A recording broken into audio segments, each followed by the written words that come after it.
Women only swipe on the most attractive, privileged guys, says Asiatic stat. And those kinds of guys can get away with anything because they always have likes. That's not true. False. Like Hassan thinks this is true. This is false, but no. The top, if you look at Tinder statistics, right, of swipes, the top 5% of men, like women are swiping on 5% of men, or 4.7%, and the rest are invisible. So no, it exactly follows the Pareto principle. So again, a guy like Hassan saying that that's not true comes from a guy who's never experienced that. True. I mean, that is true, yes. But like, dude, people are so funny. Look, dude, you're not making like a good take when you say women want to fuck attractive men. Okay, that's not like brilliant or insightful. It's not like you want to fuck people that you're not attracted to. Like who is like, no, I want to fuck someone that I find ugly. Okay, this is a subjective concept to begin with. Okay, so Hassan, here's the problem. The problem is this. The problem is that ugly and attractive are subjective things, right? So here's the idea. Women only sleep with men that everybody finds objectively attractive. I mean, that's not strictly true, but when they're at their most fertile, 18 to 28, okay, they're choosing those men, and the other men are invisible for bedroom fun, okay? Later on, when they've quote-unquote had their fun and are ready to settle down, well, now suddenly other traits are attractive. This actually is different from men who actually rate women on a bell curve distribution. So most men, even like Chaz, even like the most attractive men, would sleep with a girl that's a 6. So she's not like gorgeous or stunning. She's just, physically fit, and maybe her face is average, A man would sleep with that. But a girl in 2022 would not. That's the difference. So when you say that everybody wants to sleep with attractive people, it's true. Everybody does want it. But a guy would be willing to go below what his ideal is just to get laid. But most women are not. And so what ends up happening is these girls are sharing Chad. And because they're sharing Chad, they can't get him to commit. And so these girls end up quote unquote alpha widowed. And because they end up alpha widowed, they're not able to have a good relationship with a guy down the line. Hello and welcome to the Helios blog. My name is Helios, here for another reaction video. If you're new to the channel, liking the content, hit that sub, hit all the notifications. If you'd like to support me, I do have a Patreon with exclusive content, patreon.com/theheliosblog. Just go there and subscribe to the Nebula tier. Again, guys, it's for the content I can't put on YouTube, patreon.com/theheliosblog. You could also drop me a donation like Tom M here, shoutouts to him. Link is in the description. Let's continue. But like, why do incel weirdos fucking make it seem like, this is like a new thing and somehow wrong? Oh, women only want to fuck hot guys. Yeah, no shit. I mean, again, what,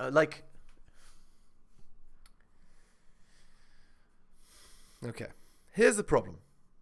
Because they only want to sleep with those guys, and actually, by extension, they only want to marry those guys, society is destabilized. That's the actual issue that men are complaining about. They're not actually, what men are complaining about is, I can't get anything. The girl who's on my level is not even interested in looking at me. That is the true problem here. Yes, sure, everybody wants the equivalent of a supermodel. Everybody wants that.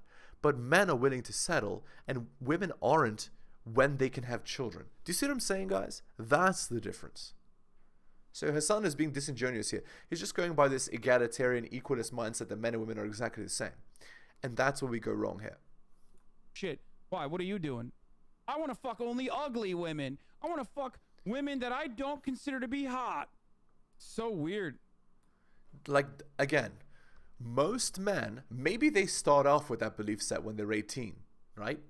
But after a while, you know, you want to have bedroom fun, and you see that you can't get the supermodel girl because she sees you as invisible, so you lower your standards, right? And you go for a girl that maybe isn't your ideal, but is still attractive enough, right? Yeah. But women don't do that. Women only go for the apex men, at least in 2022. Before, with enforced marriage and stuff like that, it was different. But that's not the case with unchained hypergamy. It's subjective, dude. It's like totally subjective. And an attraction on dating apps, yes, is somewhat shallow for sure. Attraction in a nightclub is, again, very shallow and very surface level. But, you know, you can move beyond it, especially because every guy can automatically become a 7, as I've said many times over, okay? Every dude is a 7. That's the starting point. Well, every man who maximizes his genetic potential is a 7. So you gotta exercise, you gotta eat properly, you gotta sleep well, you gotta practice with girls, you gotta have a decent job, you gotta be at least an average height. You see what I'm saying? That's not what Hasan is saying. Hasan is just saying that you can just be that way because you can just be that way. Well, no, that isn't how it actually works, Hasan. You can only go up from there. Yes, false. Even the bald. Literally false. Dude, you are wrong. Every dude is a 7 once they figure out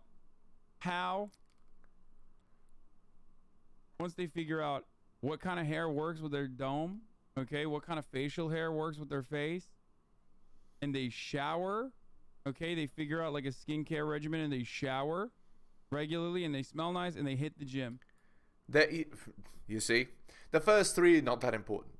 The 4th one, that's the one. But most men don't even know that they need to hit the gym, right?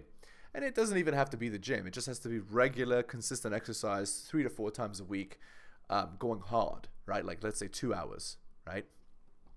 But most men don't do that. So most men, getting to a 7 requires years of consistent long-term effort. You're not just born a 7. See, here's the thing. This is the difference between men and women, right? Because Hasan just hit the nail on the head there. For a girl, she can be automatically attractive. She just has to not eat a lot. That's it. And she'll be attractive for a man. But for a man, if all he does is not eat a lot, he'll be a stick. And women don't find sticks attractive. So you have to have a good eating plan. You have to have a good workout plan. You have to have a good sleeping plan. Do you see what I'm saying, guys? It's not the same thing. It's much harder for men. Hasan has actually talked about it. That going to the gym thing that he says, it's not an easy thing for most men to do. You need a consistent routine, 3 to 4 times a week, 2 hours of each of those days, going to the gym, working out, and eating properly, and sleeping properly. And in addition, you also need a good job, you need to have a decent height, you have to wear decent clothes, you have to smell decent. Do you see the difference between the requirements for men and women? They're much higher for men. So it's not that easy a thing, actually, what he's describing there. And that's the minimum bar to get like an average girl, right? Because here's the thing. If you're a 7 as a guy, then women that are 2 points lower than you will be attracted to you. So you'll get a 5. You'll get a dead average girl. You see what I'm saying? And not on a dating app. On a dating app, they choose only the top 5% of men, which are like 9s or 8.5s out of 10. So you'd have to approach in person, because then you'd be uncommonly courageous, right? And that would give you a point of attractiveness. You see? Boom, 7. That's your starting point. So you're just saying that every dude is 7 once they actually do something? Is not default like that? Yeah, no shit. What the fuck do you mean? Yeah, of course. It's not default. Absolutely true. It's not default. But for women it is. But for men it's not. Men have to put in consistent long-term effort to be attractive. And here's the thing. the game never ends. The game never ends. Once you're in the relationship, you can't stop working out, because what happens is the girl stops being attracted to you. Because women are not attracted to you for your personality. They're attracted to you for what you can provide. The body you provide, the lifestyle you provide, the bedroom fun you provide, all of that. That's what they're actually attracted to. So if you don't provide it anymore, well, guess what? Then it's over. All right. Here's an article by Rollo Tomasi. As good as it gets. On several occasions, I've gone into the pros and cons of marriage. I tend to get a couple of standard reactions to my take on marriage. The first is usually the binary, all or nothing response that virtually all women and a significant number of feminized men will throw at me after having only a cursory skim through a few of my articles. It usually goes something like, WTF, you M-word. So all marriages are one-sided affairs for men, doomed to failure once a woman gets fat after pregnancy, greedy or bored, and a hypergamy kicks in. My folks, grandparents, aunt and uncle et al. Are still together after blank years, so that proves that love can conquer all and you're full of crap. This is the usual response I get from deep blue pill men and women still relying on their feminine conditioned ready dismissals, so to not have to actually dig any deeper into what I've written about the truths of contemporary marriage and have their precious idol of a loving marriage challenged and possibly destroyed. Frames of reference. The other reaction I get is the one I covered in Fidelity, which usually goes something like, dude, how can you be a real red pill man and be married? It's contradictory to everything you write. Screw you, you charlatan. I'm going back to insert URL of PUA, MRA, MGTO, Christomanosphere, and read up on the latest approaches. Again, this is usually the result of a guy without the patience to really read what I've posted here for the past 2 years and developed in my writing over the past 10. It seems like it's TLDR material. It probably won't resonate with an attention deficit reader. Obviously, in both these instances, the responses come from a lack of understanding the totality of my personal history, life, game, and female experiences, which of course is what I hope readers will get a better grasp of when the book is released. I've had bedroom fun with over 40 women in my past, during a time when there was no such thing as formalized game. I apply elements of game in my line of work, the liquor, nightclub, and gaming industries to be specific, and use it to my professional advantage with the women I work around and who work for me. I use aspects of game with my daughter and set myself as an example of the type of man she should associate with herself with, of the boys she likes, who both make a point of distinguishing the chumps from the more confident and dominant guys. I observe elements of game while reconditioning greyhounds. I've even recently used an AMOG technique to get a better interest rate and price on a new car I purchased this year, and I only did it to see if it would work. The measure of game. There's an element in the manosphere that will tell you that only real game, the only legitimate measure, is how many women you've successfully banged in your pursuit of perfecting game for yourself. I agree with this assessment. The real measure of game is only truly tested by how well it gets you laid. You can use your understanding of game to improve your life, your career, your family interactions. You can use your grasp of game to destroy a womanist arguments, and you can use it to literally save a man from harming himself. But the real test is how well it provably functions in getting you to intimacy with your woman. Roosh recently had a series of articles and tweets regarding the present legitimacy of game. Among his concerns is the claiming of game authority by men who've never really used game to get laid. A couple of years ago, Matt Forney had a similar post on the old In Mala Fide site titled something like, "Never trust the advice of guys who aren't getting laid." In the years I've spent on the SOSOB forum, I've seen this concern come and go. It's interesting to see these sentiments get recycled, but the concern is the same. When late-term virgin men feel they have the game savvy to authoritatively give other virgins game advice, it delegitimizes game as a whole. On the internet, we are who we say we are. I've been getting laid, and for the better part of the old-fashioned way, since I was 17. I've also been married for the last 17 years. Both my bedroom fun and relationship past, as well as my marriages, have benefited me. Have benefited me with a comprehensive understanding of game principles. Furthermore, my studies in behavioral psychology and over a decade of involvement in the manosphere have made me a pretty good connector of dots when it comes to behaviorism, sociology, and psychology with regards to gender dynamics. I'm not trying to prove my pedigree here. What I'm driving at is that while game has more to it than just getting laid, if you aren't getting laid, or laid more with your wife, then your game is untested and not as legitimate as someone who has put their game into successful practice. The new monogamy. I recently got a PM from a reader, Emperor Lubu, wanting some input from me on a blog post he'd written contrasting the modern horrors of marriage and white knight apologist rationales for endorsing marriage. I'd be interested to hear your thoughts on that piece, primarily because I seem to recall you saying that you were yourself married, employing some sort of complicated marriage game to remain so. I must admit, I'm curious as to whether you found an Eastern wife or whether you just rolled some particularly dangerous dice and took a Western one for yourself.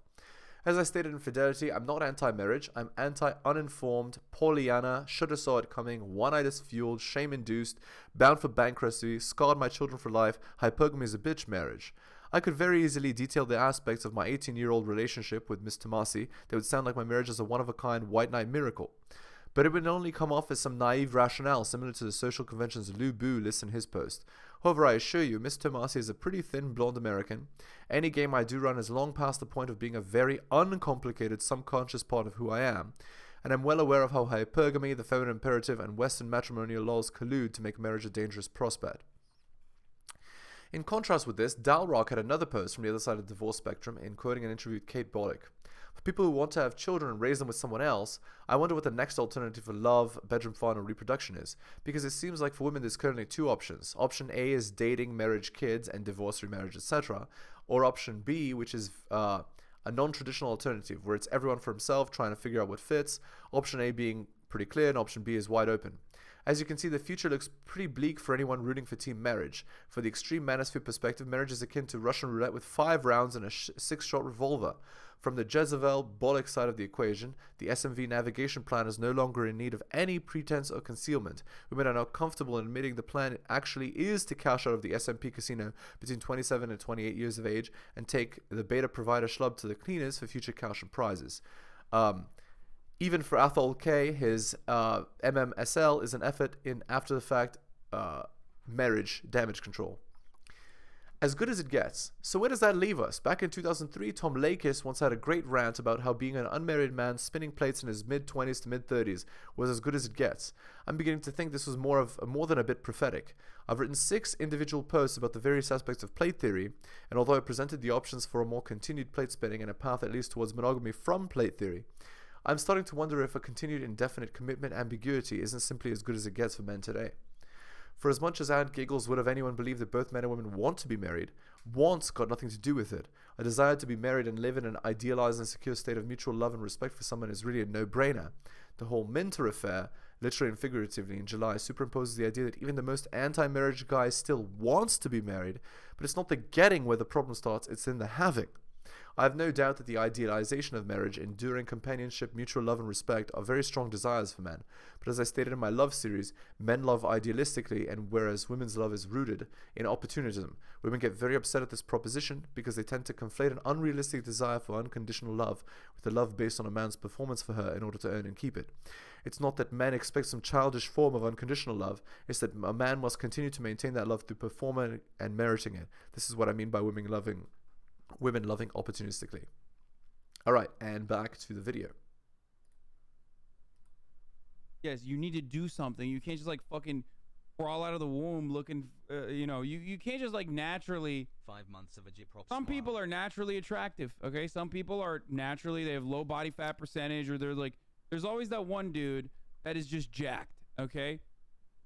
Like you're in fucking 8th grade and you got a homie who's just fucking built. You're like, what the fuck? We're in 8th grade, bro. What's happening? Okay, there's always gonna be that guy. But it doesn't matter. Like you. For most men, that's not the case. And actually, Hasan just alluded to it, right? In order to get the bedroom fun that you want, you have to qualify for it. You have to work for it. And it has to be consistent long-term effort. You can't just keep it for nothing. That's why if you become a fat slob later on, the girl just leaves you. You can still work towards that. That's right. Okay? Says you know how fucking fat I was? What do you mean, dude? You guys have seen my old photos? Every guy in here knows exactly what I'm talking about, okay? You're in like fucking 6th grade and there's just a homie with pecs. You're like, bro, I didn't even hit puberty. What's happening? Why do you have pecs? Like, this makes no sense. I got titties. You got fucking pecs. We're in 6th grade. There is no God. Indeed. Okay? There is no fucking... There's no balance here. This is bullshit. And then that guy's like... That guy is just like straight up fucking jacked his whole life. He eats like shit and he's jacked. Yeah, some people are lucky like this, but it doesn't really matter, right? Because if you put your body through certain conditions, then your body's going to develop a certain way, right? So There you go. Oh, so it turns out that Hasan was actually fat, and then he built himself up to be an attractive guy. Okay, all right, I can respect that.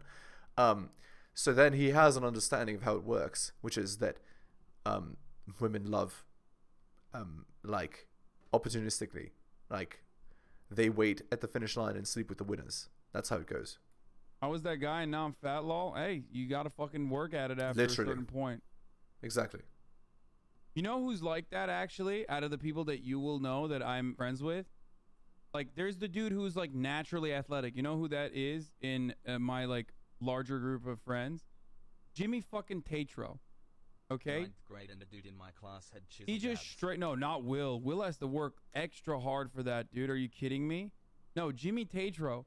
He is automatically, like, no matter what, he's athletic as fuck. He's just always, he's always buff. You know what I mean? He's always like kind of buff. Yeah, this is what I used to look like. There you go. So you can see that it takes quite a bit of work to look attractive, right? It takes years of consistent long-term effort to look attractive. Tattoos automatically add points. I agree. 5 months. I think tattoos are cheat codes for white guys. Okay, you can be the most basic white dude. Okay, you can be the most basic ass, just fucking straight heroin chic white dude, and you get fucking tats, and it's over. Facial hair, if you can grow it, it's a wrap. Beard fishing is a real thing. Okay, but seriously, you get tattoos.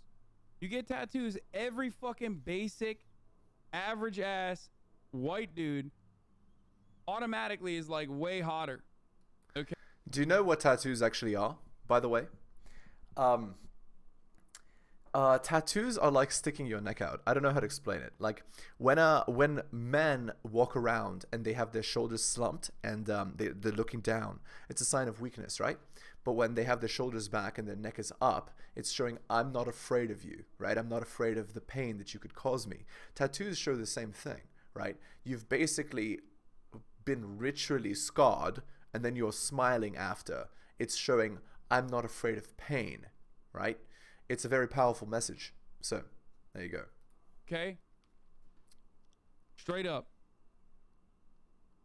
If you're 5'11", is it fucked up if you lie and you say you're 6 foot? Asking for a friend? Absolutely lie about that. Yes.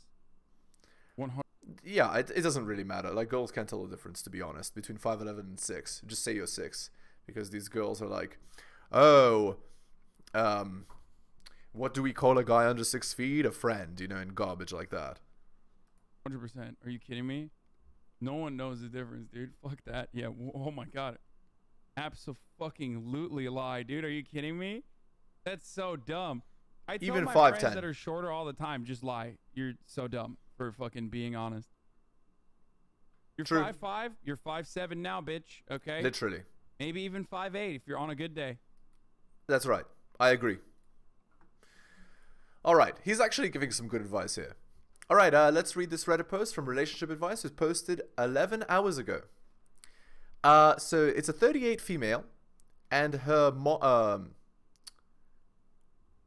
so the husband, the mom of the husband called me an alpha female and said I wasn't welcome at their home for Christmas after I already have been there for days. I live abroad, far from my family. My parents are split up over 20 years and my mom remarried about 5 years ago to a nice man who I thought was treating her really well. Back in August, me, my mom, and her husband took a trip to visit my brother for 2 weeks, and over the course of the holidays, my mom's husband kept talking over her, answering for her, and telling her what to do and generally controlling her. It all comes to head one evening when we were having a few drinks. I asked if anyone wanted another, and my mom said yes. We'd all only had 2 drinks so far, so no one was drunk, but my mom's husband said, no, she's had enough, after my mom said yes. It was too much, and I told him he shouldn't answer for her, and turned to my mom and asked if she wanted one. She said yes, please, again, and he shouted again, no, she doesn't need one. We got into it a bit, and I told him he had no right to talk over and answer for her, and that it was really annoying. He kept trying to argue she wasn't to have a drink, and when I didn't let it go, he tried to shut down the conversation, telling me to be quiet and let it go.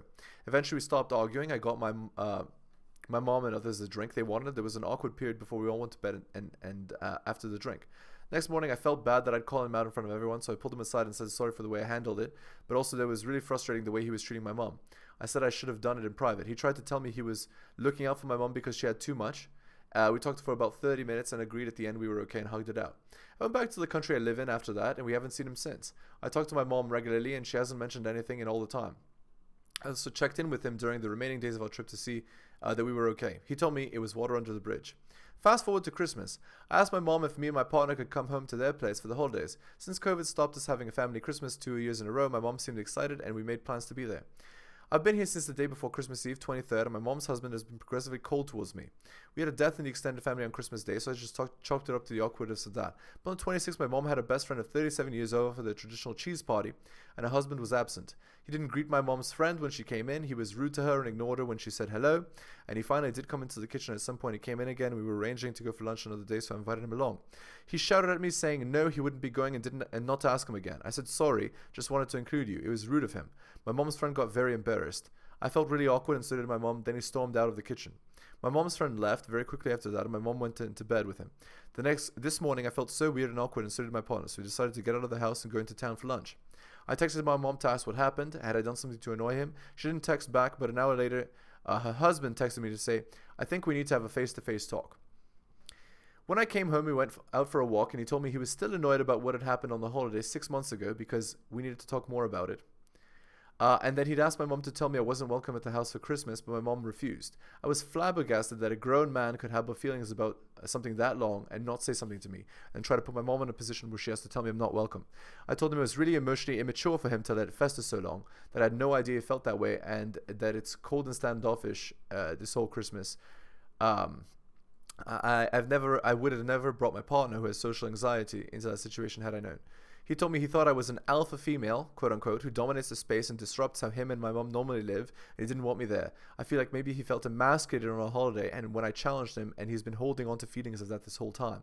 I've never been called anything like that before. I don't know what that means, really, and I thought it was language that incel groups use. People usually refer to me as the life and soul of any social gathering. I try to include everyone, make sure people have drinks and space to join in. I'm not domineering. I clean up after people. I pay my way. I do what I can to make sure everyone has a good time as I am. It's all really, really weird. I feel like he's controlling my mum, but I know she can look after herself. But to me, it feels like this is his attempt to make sure the daughter who calls him out stays away for good. I asked what he needed for me to feel okay. He said time. I said I can do that. He said that I should act more like a guest when I come over and not family, because it's not just my mom's house, but his too. I don't even know what to say to that. My mom wants the guest to feel at home. What do I do here? I don't live here and I'm leaving in the morning with my partner because I feel so unwelcome. We're meant to stay for New Year's Eve. My mom specifically asked me, saying it would be really nice if he stayed for New Year's instead of going to see other friends. So I'd cancelled my other plans to be with her, and now I'm cancelling that, reversing everything with everyone again. I'm lost and hurt, and my mom is saddened that she doesn't know what we talked about unless he told her this evening. Everything feels this bad. Anyone else been through something similar? So basically the girl goes in, steps on the toes of the husband, and then wonders why everybody's upset. That's what happened here. Top comment, 475 upwards. Tell her that her husband is trying to chase you off. I don't know if she's really oblivious or just ignoring things to keep the peace. This is something you need to talk to her about. Don't let him isolate her. Yeah. And then look, 300 upwards. It seems like he's being controlling and is trying to isolate her by being rude to people who care for her. These are traits of an A-word person. Don't let him push you out of your mother's life. Calling you an alpha female is BS. He doesn't like that you stand up to him. Don't apologize. His behavior is atrocious and should be commented on. No. The frame is the husband's frame, not whatever girl comes in and decides to say whatever she wants. That's the problem here. He's a more traditional, dominant man, and he doesn't want to be challenged when the daughter comes home. That's the idea. Okay, we're going to end the video there. Again, if you're new to the channel, liking the content, hit the sub, hit all for notifications. If you'd like to support me, I do have a Patreon with exclusive content, patreon.com/theheliosblog. Just go there and subscribe to the Nebula tier. Again, guys, it's for the content I can't put on YouTube. Patreon.com/theheliosblog. You could also drop me a donation like Tom M. Shoutouts to him. Thanks so much, guys, for taking the time out of your busy day to watch the video. Especially if you watched to the end, I really do appreciate it. Take care of yourselves, and I will see you next time.